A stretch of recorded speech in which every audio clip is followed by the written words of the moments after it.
नमस्ते दोस्तों और मेरे चैनल में आपका स्वागत है। आज हम एक आकर्षक यात्रा शुरू करने जा रहे हैं। अपने घर में एक नमक पानी के एक्वेरियम का निर्माण। सही मार्गदर्शन से यह उतना ही सुखद है जितना कि यह पुरस्कृत करने वाला है। इस चरण दर चरण मार्गदर्शिका में हम एक संपन्न नमक पानी के एक्वेरियम की स्थापना की पेचीदगियों के माध्यम से नेविगेट करेंगे, जो शुरुआती लोगों के लिए एकदम सही है।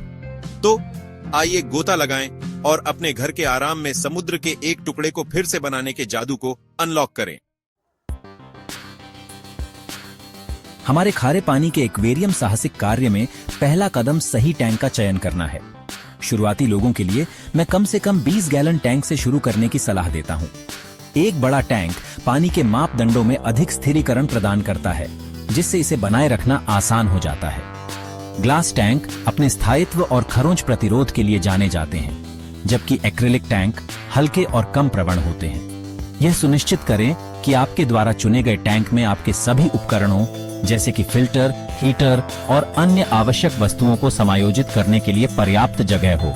एक बार जब आप सही टैंक सुरक्षित कर लेते हैं, तो आप अपने खारे पानी के एक्वेरियम को इकट्ठा करने के लिए अगले रोमांचक चरण पर आगे बढ़ सकते हैं। अब जब आपके पास अपना टैंक है, तो आइए उन आवश्यक उपकरणों पर ध्यान दें जिनकी आपको अपने खारे पानी के आवास को पूरी तरह से चालू करने की आवश्यकता होगी। सबसे पहले आपको एक विश्वसनीय निस्पंदन प्रणाली की आवश्यकता होगी। दो लोकप्रिय विकल्प hang on back HOB filter या अधिक शक्तिशाली कनस्तर फिल्टर हैं।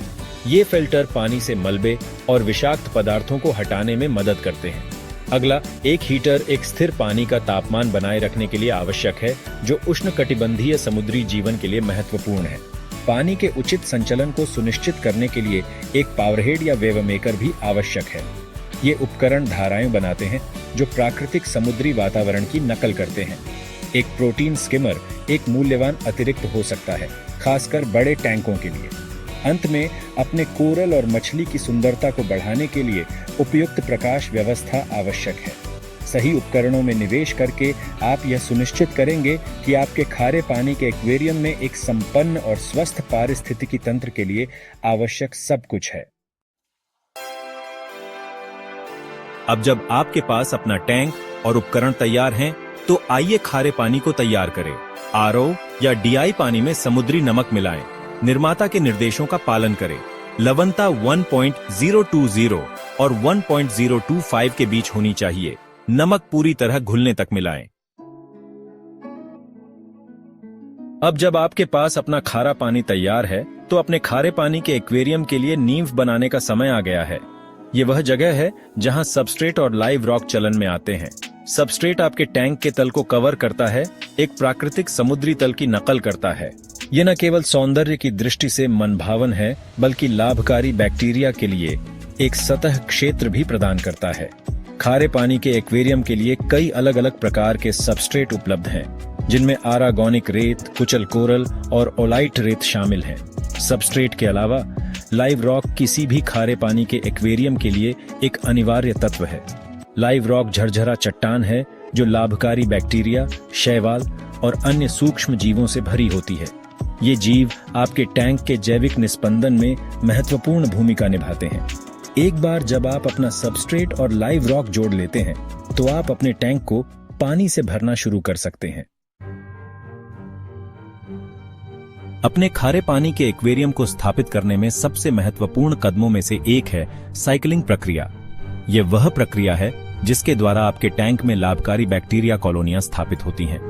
टैंक साइकिलिंग में अमोनिया और नाइट्राइट जैसे हानिकारक विषाक्त पदार्थों को नाइट्रेट में तोड़ने के लिए जिम्मेदार लाभकारी बैक्टीरिया की खेती शामिल है। साइकिलिंग प्रक्रिया शुरू करने के लिए आपको पहले अपने टैंक को पानी, सबस्ट्रेट और लाइव रॉक से स्थापित करना होगा। एक बार जब आपका टैंक स्थापित हो जाता है, तो आपको इसे बिना किसी मछली के कई हफ्तों तक चलने देना होगा। इस समय के दौरान आप देखेंगे कि आपके टैंक में अमोनिया, नाइट्राइट और नाइट्रेट का स्तर बढ़ेगा और घटेगा। अपने टैंक के पानी के मापदंडों की निगरानी के लिए एक्वेरियम पानी परीक्षण किट का उपयोग करना आवश्यक है। एक बार जब आपके टैंक में अमोनिया और नाइट्राइट का स्तर 0 हो जाता है और आपके पास एक स्थापित नाइट्रेट स्तर होता है, तो आपका टैंक साइकिल चलाने और मछली के लिए तैयार माना जाता है। आपका टैंक अब साइकिल चला चुका है और जीवन से भरने के लिए तैयार है, लेकिन धीरे धीरे आगे बढ़ना महत्वपूर्ण है। अपने नए खारे पानी के एक्वेरियम में मछली और जीवों को जोड़ना एक रोमांचक प्रक्रिया है। शुरू करने के लिए मैं एक समय में कुछ हार्डी मछली प्रजातियों को जोड़ने की सलाह देता हूँ। क्लाउनफिश, डैम सेल और क्रोमिस मछली शुरुआती लोगों के लिए अच्छे विकल्प हैं। एक बार जब आप अपनी पहली मछली डाल देते हैं तो उनके व्यवहार और स्वास्थ्य की सावधानी पूर्वक निगरानी करें। कुछ हफ्तों में धीरे धीरे अपनी मछली को जोड़ना सबसे अच्छा है, जिससे आपका टैंक धीरे धीरे बायोलोड में वृद्धि को समायोजित कर सके।